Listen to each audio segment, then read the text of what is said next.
Već 11. dan se vrše napadi na reonu Karaule Goružu, od Drima pa do vrha Paštrika. Za tih 11 dana bilo je sijaset napada na naše jedinice koje brane naše položaje. Svi napadi su odbijeni uz minimalne žrtve.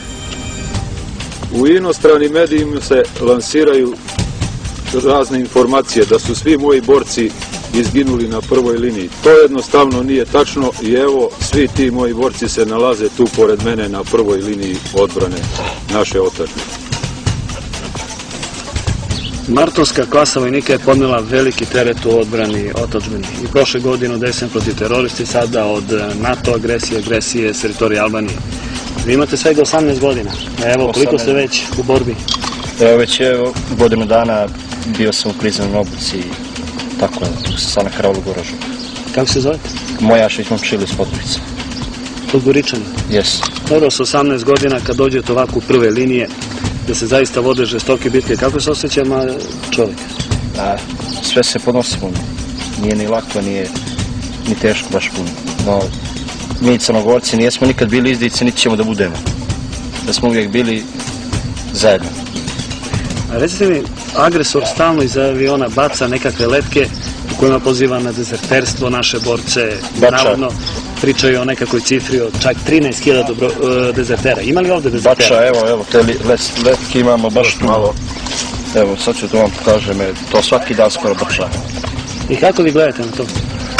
Šta je, dobro gledam. Ništa šta lažu, piču, istinu. Od toga nema ništa istine. Dobro, oni u stvari vas, borce, pozivaju na dezerterstvo i pričaju da je neko od vas pod tim lecima ispred da je neko od vas dezertirao. Evo. Nije niko od nas, mi ne bježimo. Možemo samo da idemo naprijed, a nazad nikako. Evo tu ima letaka, svašta pišu. Jel ovo čuvate više kao uspomenu? Suveniri su to sve. To baš, evo. To su za ove vojnike i borce suveniri, odavde niko neće poći. Pa da je 13.000 dezertera, da su uništili, ko što kažu, 300 tenkova, pa ovdje ispade da ne bi bilo skoro ni. Ne bi bilo jednog vojnika. Evo i on je baš isti Crne Gore. Ima nas tu oko 6-7. Jeste vi Martovac isto? Ja sam Martovac isto. A odakle ste? Rođen sam 7.3.77. u Pljenima sam rođen. Mogu reći isto, otac i brat su mi bili na ratištu. Pa evo, dođe vrijeme i ja da krenem njihovim stopama. Sudbina je takva. Samo nek se zdravo izdržati sve. Kako se zovete? Savić Mijomir. A dobro, vi ste potomci slavnih srpskih ratnika. Ponovo Kosovska bitka posle više 6 vekova. Tada smo izgubili, sada? Pa ne bi trebalo. Sad jedno naprijed idemo, nazad nemamo kud više. Vi ste to i pokazali upravo ovdje. Kako je bilo dok je trajao ovaj napad? Pa nije lako. Bilo je tu par momaka, imali smo povrijeđenih, imali smo evo i trojicu poginulih, ali mislim da smo 10% to vratili njima.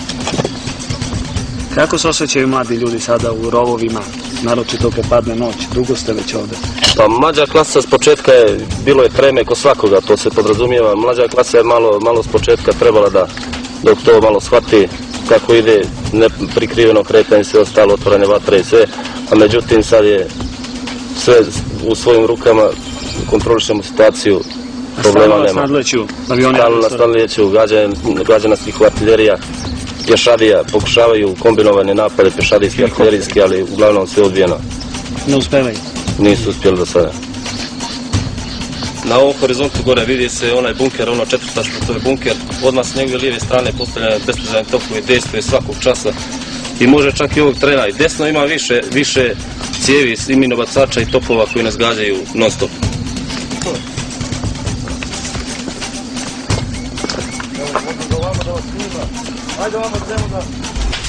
Od polovine maja NATO stratezi su pored NFL i NVA zone bombardovanja Kosmeta uveli i treću koja je obuhvatila teritoriju Paštrika do Prizrena.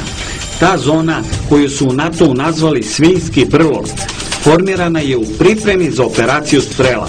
U njoj su upotrebljeni svi tipovi aviona, posebno strategijski bombarderi B-52 za masovna tepih bombardovanja s ciljem da se očisti Svinjski brlog, da se sve snage prištinskog korpusa na tom prostoru unište. U očajnim pokušajima da stvore uslove šiptarskim terorističkim snagama da probiju liniju odbrane na području Gorožupa i Paštrika, NATO stratezi su danonoćno iz vazduha bombama i raketama zasipali položaje pripadnika 549. brigade. Pri tim napadima upotrebljavali su i izuzetno opasne helikoptere Apache. O tome svedoči general Clark koji kaže: u subotu 29. maja ofanziva oslobodilačke vojske Kosova je zapela, a Srbi su izvodili neku opreznu igru ne bili izbegli izlaganje našoj vazdušnoj sili. Apache bi bili idealno oruđe za gađanje teške srpske opreme postavljene noću uz liniju drveća kada je, kao što je priznao Michael Short, naš vazdušni napad bio najmanje delotvoran. Clark očigledno nije znao da na prvoj liniji odbrane naši borci nisu imali nikakvu tešku opremu, već samo pešadijsko naoružanje i veliko srce i odluku da se bore do poslednjih. Sa položaja nisu uspeli da ih oteraju ni NATO avijacija, ni helikopteri Apache. Kada je počeo rat, kapetan Mišić, prvi put kad su nas gađali Apache, pitao je ko je gađao sa crnom strelom, ko je bio zadužen za crnu strelu. To je snajper 12,7 mm jake moći. Ja sam se bio javio, pošto ja u Pirotu na obuci bio gađao sa crnom strelom i dužio je. Tako da je pitao da li smeš da gađaš Apache, ali imaš 20 sekundi da pobegneš odakle si gađao, zato što će on odmah gađati tebe.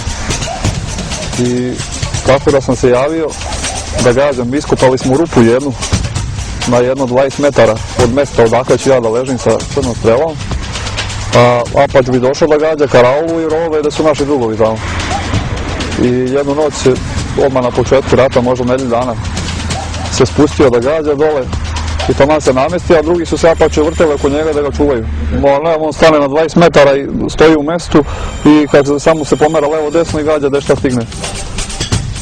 Namesti se kako mu odgovara i samo dere, a ovi okolo se vrte i gledaju će ga gađati neko. Vidiš ga samo kako stoji onako, znaš, i kad ispali raketu i znaš, onda ga dobro vidiš. A kad miruje onako, kad ne puca i ništa, onda ga ne vidiš ga onako u našem mraku. I ja sam ga gađao s crnom strelom, vidio sam samo kad je sevnulo odsjaj na nebu, vjerovatno sam ga pogodio. I pobegao sam onda odande. Međutim, ponovo sam za sobom i crnu strelu, mada je jako teška. I sklonio se u rupu. I kapetan Mišić je tačno bio u pravu, posle 20 sekundi počeli su da gađaju na tom mestu kuda su god stigli.